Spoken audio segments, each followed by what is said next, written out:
ആണ്. അതിനെ ഞാൻ ദുഷിപ്പിച്ചു. ഇതൊക്കെ സംഭവിച്ചത് ഞാൻ വിഡ്ഢി ആയതുകൊണ്ട് തന്നെയാണ്, യാതൊരു സംശയവും. ഞാൻ മണ്ടയാണ്, ഞാൻ മണ്ട ശിരോമണി ആയതുകൊണ്ടാണ് എനിക്ക് ഇതൊക്കെ സംഭവിച്ചത്. അതുകൊണ്ടല്ലേ ചോർച്ച തടയാൻ പറ്റാത്ത നവദ്വാരങ്ങളുള്ള മാലിന്യം നിറഞ്ഞ ശരീരമാകുന്ന ഈ പൊട്ടപ്പുരയെ ഞാൻ കൊതിച്ചത്. നമ്മളൊക്കെ നമ്മുടെ ശരീരത്തെ കൊതിക്കുമ്പോൾ നമ്മൾ ആഗ്രഹിക്കണം എന്താണ്? നമ്മുടെ ശരീരം എന്ന് പറയുന്നത് എന്താണ്? ഒരിക്കലും നമ്മുടെ ശരീരം നവദ്വാരങ്ങളുണ്ട്, അറിയാലോ നവദ്വാരങ്ങൾ എന്തൊക്കെയാണെന്ന്.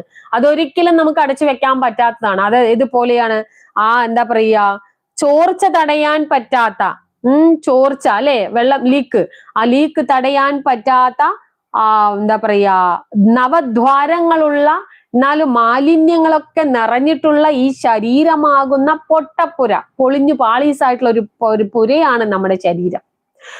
ഞാൻ കൊതിച്ചു പോയി. ഇതൊക്കെ പൊട്ടയാണെന്ന് അറിഞ്ഞിട്ടും ഞാൻ ആക്രാന്തം കാരണം, അല്ലെങ്കിൽ ഞാൻ ആ അജ്ഞാനത്തിൽ പെട്ടുകൊണ്ട് ഞാൻ ഇതൊക്കെ മോഹിച്ചു പോയത്. ഞാൻ നീചയാണ്, ഞാൻ എത്ര വൃത്തികെട്ടവളാണെന്ന് നോക്കിയേ. അതുകൊണ്ടാണല്ലോ ഭഗവാനിൽ നിന്ന് അന്യമായിട്ടുള്ള കാമം മോഹിച്ചത്. നമ്മൾ ആഗ്രഹിക്കേണ്ട കാമം ആരോടാണ്? ഭഗവാനോടാണ്.